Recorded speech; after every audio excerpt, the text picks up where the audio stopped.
Minggu ini, kami akan berkongsi budaya tradisi dan cerita dari pelbagai bangsa yang membentuk identiti kita. Selamat datang ke program Silang Budaya. Mari bersama-sama kita memajukan semangat perpaduan.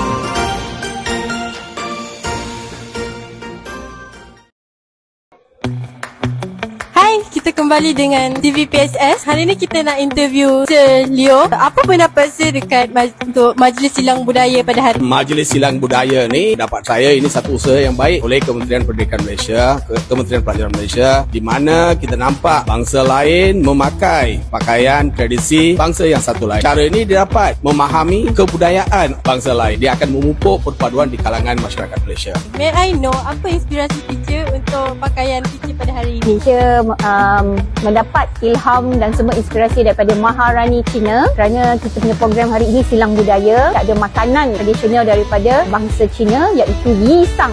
Teacher mengambil inisiatif ini untuk memakai pakaian Maharani Cina untuk mengetengahkan tradisional orang Cina pada zaman dulu kala, yang bukan saja boleh pergi berperang tetapi dalam masa yang sama mengekalkan tradisi bangsa Cina itu sendiri. Apakah perasaan cikgu pada hari ini? Alhamdulillah, sebab rasa gembira. Sekolah kita ni sekolah berbilang kaum. Program yang dibuat ni betul-betul menarik semua kaum. Cikgu-cikgu terlibat, pelajar terlibat. Program yang amat baik sebagai negara Malaysia berbilang kaum, perluaskan lagi. Mampulah cikgu ni bidang kemanusiaan, nak membina manusia, budaya semua bawa cikgu. Program yang baik kita teruskan, cuma mungkin ada, kita boleh tengok ada kekurangan, kita perbaikilah.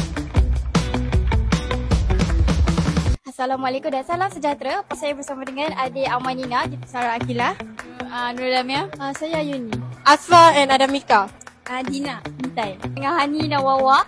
Apakah perasaan adik pada hari ini? Perasaan saya sangat seronok sebab hari ini banyak aktiviti yang saya dapat buat. Perasaan saya sangat gembira. Saya rasa macam surprise lah. Biasa seronok lah. Biasa juga ada Yisang.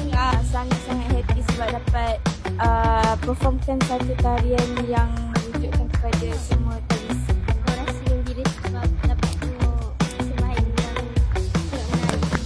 Apa harapan korang untuk Majlis Silang Budaya pada masa yang akan datang? Harapan saya supaya dapat jalankan lagi program ni, tambah lagi makanan-makanan tradisional yang lain, jalankan lagi masa tahun depan, dan boleh try macam aktiviti-aktiviti baru. Saya rasa perlu diteruskan sebab semua best. Saya terbuka hati, saya nak join, nak menonjolkan bakat saja. Last question, korang fun tak hari ni? Of course, kita fun. Enjoy.